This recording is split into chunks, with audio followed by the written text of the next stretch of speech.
Hi again, it's Jason from Fraser Valley Rose Farm, and so far as I'm concerned, having other wildlife come in and join the fun in my garden really is a great aspect of my gardening hobby. In fact, that's the whole concept behind this garden behind me here. I've planted beautiful plants like the bluebeard you see here, or this yellow agastache, to help attract beneficial insects and pollinators into the garden.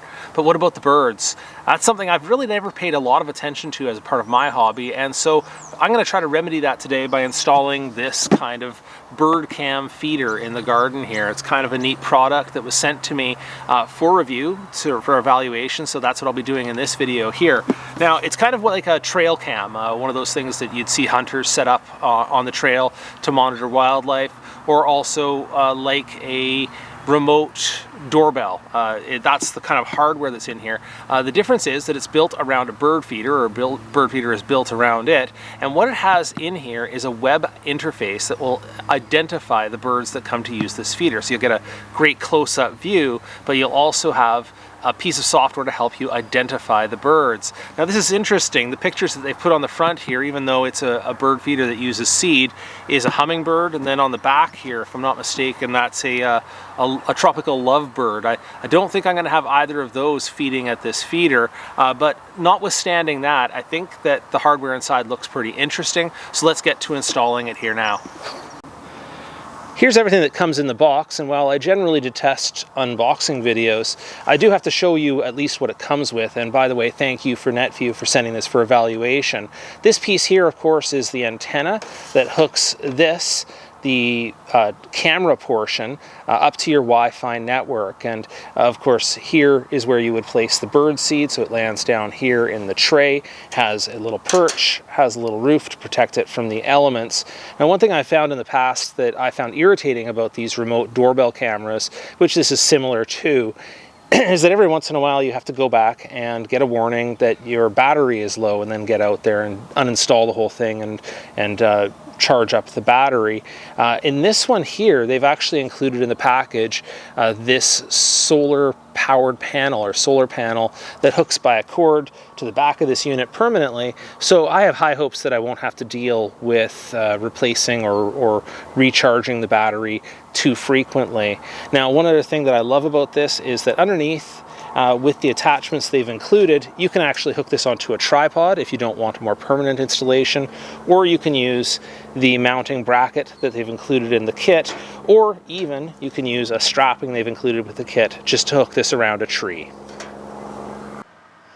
This is the general location I've picked out for it. The guidance in the manual says that it should be 2.2 meters, or say 4.5 feet from the ground, which this is, and that the view of the camera should not end up pointing towards the sun. So going this way, where the subjects of the photography will be lit, is a good idea. So what they've included in here is a bit of a template. I don't know if you've got a good view of that, so that I can drill it. And so here's where I'm going to put it. So give it a little, make it kind of straight if I can, and just give these a quick little pre-drill.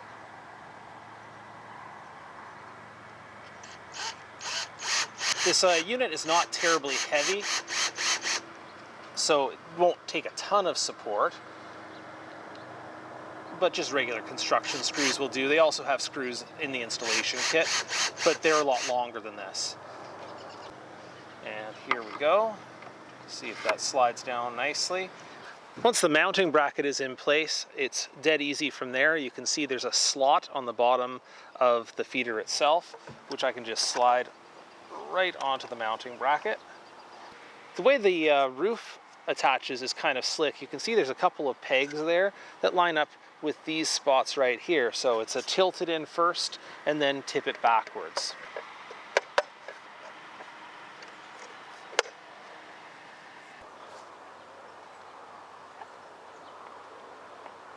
Well, I know this is a tight shot here, but right underneath the antenna, there's a little rubber stopper that covers an input for the power from the solar panel. And there it is, all plugged in. And you remember how this cover flips up. That makes it super easy to fill with birdseed.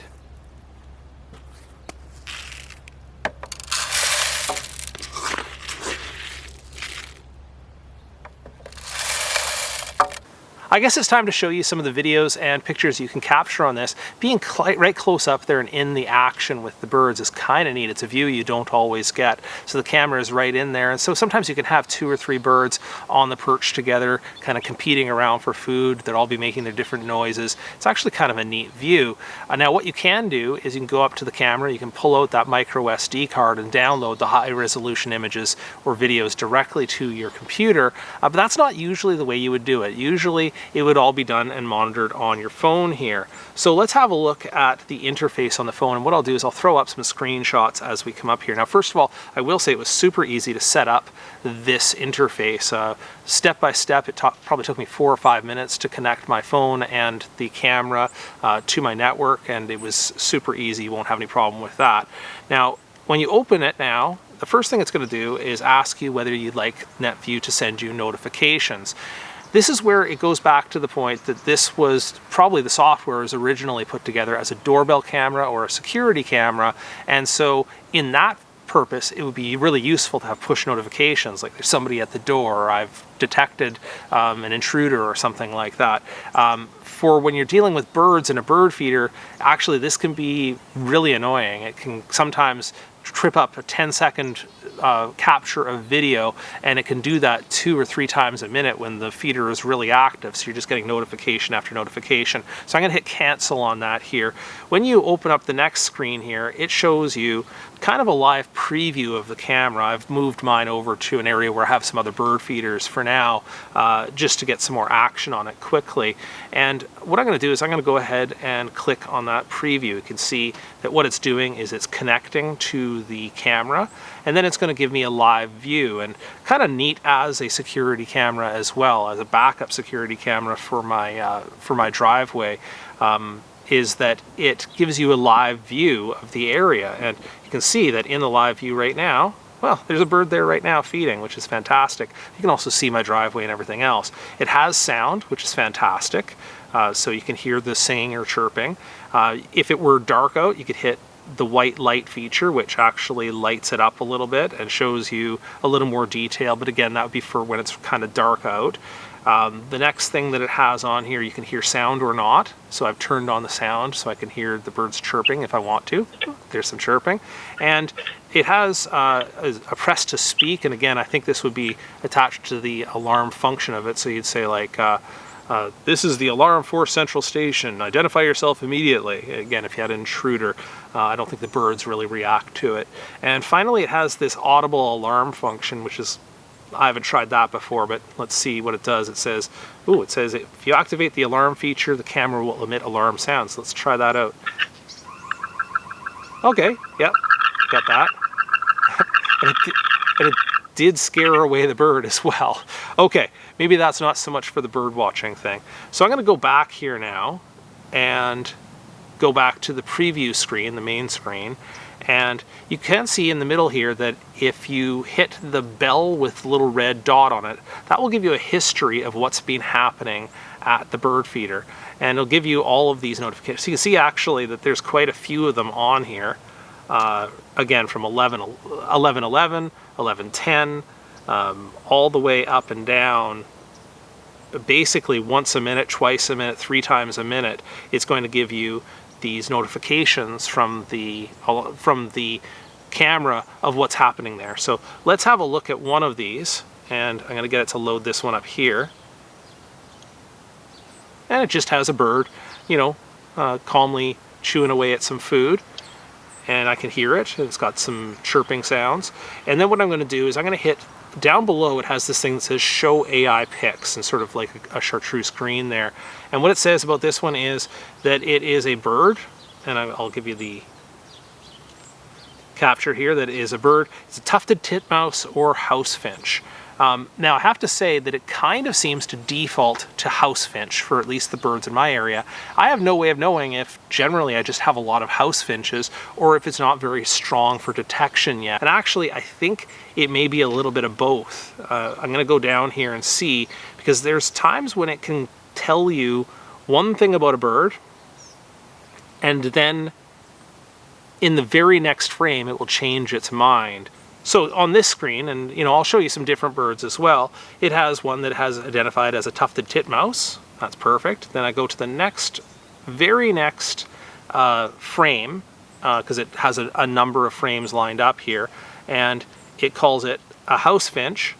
And then if I move over by one more frame, it calls it a European starling. So obviously it doesn't have it figured out about which bird is which perfectly at this point. And in fact, what I find is that if it has multiple birds all on the same screen at the time, it gets even more confused. And I've seen cases there where it's saying that I have a woodpecker, where I have a squirrel, where I have a crow, where it just really says some outlandish things here. I'll see if I can get you some captures of that as well, to show just how kind of arbitrary it can be. So it definitely has some work to do on the AI thing. Maybe there's probably some room for feedback here that will say, hey, that's the wrong bird, and maybe expert bird watchers or people who can identify birds properly could improve this AI over time. One thing I've noticed, now on the screen here, you'll see that it has share buttons.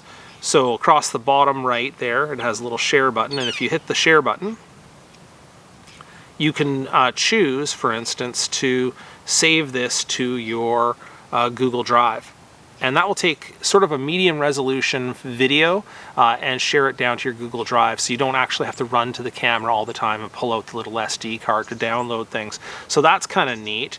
What it doesn't do, I found kind of annoying, is that when it has that little AI detection where it says what kind of bird it is, it doesn't actually save that picture to the with the information of what it's identified. So I don't know if it's just a function of they're not very confident with their identifications yet, and they don't want to embarrass Netvue by having something posted to social media that says that this is a woodpecker when it's clearly a robin or something like that. That might be a little bit off-putting, but hopefully they can get to the point where their AI detections are super solid, and then people could be able to share that information as well. So overall, my thoughts on the camera are that it is a neat piece of hardware. I found the quality of all of the fittings, the way that it's mounted, everything comes together beautifully, and so far it's been holding up really well. It's been up for about a week in my garden.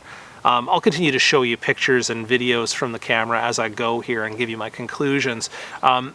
Do I have any suggestions for them? Well, one thing I will say is, because that software is built for security, they should change that notification thing if they can.